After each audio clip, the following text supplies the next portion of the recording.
He does not text back for 3 days. He is vague about what you are. He has the emotional depth of a parking ticket. And yet, somehow, he is the most interesting man you have ever met in your life. Meanwhile, the guy who remembered your coffee order, showed up on time, and actually asked how your day was. Boring, invisible.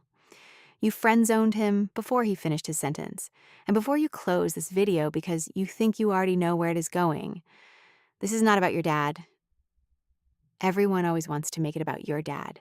This goes so much deeper than that. This is about something that was wired into you long before your parents had anything to do with it. Something ancient, something almost embarrassingly logical once you understand it, and something that explains why the most unavailable man in the room always feels like the most magnetic one. Let's get into it. Your brain is a pattern machine. That is literally its whole job. It is scanning constantly, cataloging, predicting. And one of the things it is always trying to predict is whether someone is worth your energy, whether they are a safe bet, whether investing in them will pay off. And here's the thing about a man who is warm, consistent, available, and kind.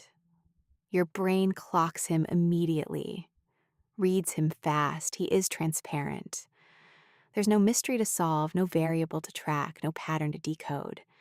And because your brain has already figured him out in 12 seconds, it quietly moves on to something more stimulating. Now enter the emotionally unavailable man. He is inconsistent. Sometimes he is electric, present, funny, magnetic.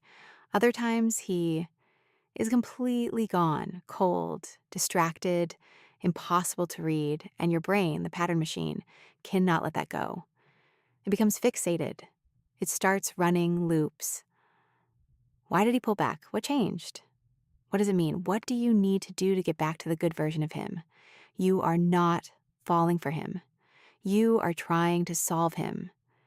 And your brain finds that absolutely irresistible. There's a term for this: intermittent reinforcement. It sounds clinical, but the concept is almost embarrassingly simple. When a reward is unpredictable, you chase it harder than when it is guaranteed. This is why slot machines are more addictive than vending machines. The vending machine always gives you the chips. Boring. The slot machine maybe gives you the chips, maybe gives you nothing, and once in a while gives you everything. That uncertainty creates compulsion. That uncertainty is exactly what an emotionally unavailable man runs on, whether he knows it or not. Every time he comes back after going cold, your brain gets a hit. Every time he finally opens up after days of silence, it feels enormous, disproportionately enormous, because you waited for it, because it was not guaranteed. And your brain codes that moment as deeply significant, as evidence that the connection is real, as proof that the effort was worth it. It was not worth it. But your nervous system has already filed it under things I will do again. Now, here's where it gets really interesting. Go back, way back. Before cities, before phones, before situationships were even a concept. You are a woman in a small community, and the men around you range from deeply committed and loyal to unpredictable and hard to read. Who do you pay attention to? The loyal one is already yours. You know where he stands. The unpredictable one, though, the one whose behavior you cannot quite map. He is the variable. He is the unknown. And in a world where the wrong alliance could cost you everything, your attention went toward the variable because understanding him was survival. The man who was hard to read was potentially the most dangerous man in the room. And your ancestors who tracked him closely, who stayed attuned to his moods, who worked to stay in his good graces, those women were safer than the ones who ignored him. That attentiveness got passed down. That hyper-focus on the inconsistent, unpredictable man is not a flaw you developed from watching too many rom-coms. It is an inheritance. You were built to notice him. You were built to track him. The problem is that in the ancestral world, understanding him actually protected you. In the modern world, understanding him just means you spend 8 months analyzing his Instagram activity at midnight. And let us talk about the fixing thing, because it is always there underneath the attraction, right? There is something about him that feels like potential. Like he is almost there.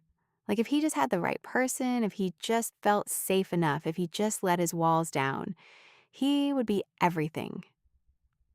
You can see it. You just know it is in there.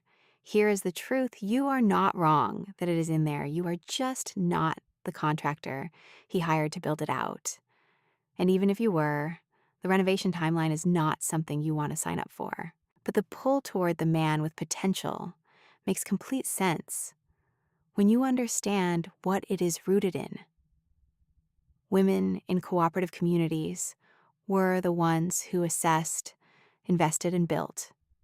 They could see what something could become, and they worked toward that vision. That forward-looking investment instinct was an asset in every other area of life. Applied to an emotionally stunted man who ghosts you every other Thursday, it becomes a trap. And here is the part nobody talks about. The emotionally available man can feel threatening in a way that is hard to articulate. When someone is open, consistent, and genuinely interested in you, there is nowhere to hide. The chase is over before it starts, and that means the spotlight is suddenly on you, on whether you are ready, on whether you can receive that without sabotaging it. And that vulnerability, the kind that comes with someone who is actually available, can feel more terrifying than the hot and cold cycle you already know how to survive. The unavailable man keeps you in performance mode. You are always trying to earn something. And as long as you are earning, you never have to sit with the scarier question of whether you actually believe you deserve something that is simply quietly, consistently good. You do, obviously, but the body keeps score, and the body sometimes confuses familiar with safe and exciting with worthy, and the ache of trying with the feeling of being alive. So what do you do with all of this? You do not shame yourself out of the pattern. That never works. The pattern is not stupidity. It is ancient software running on modern hardware, and the mismatch is not your fault. What you do is start noticing the difference between the feeling of being drawn in and the feeling of being at peace, because they are not the same feeling. They just live in the same chest. The man who makes you feel like you are on the edge of something is not always the man who is good for you. Sometimes the edge is just a drop. And the man who feels a little too easy, a little too steady, a little too available, he might just be the first person in a long time who is not asking you to earn your place at the table. You have been auditioning for long enough. The seat was always yours.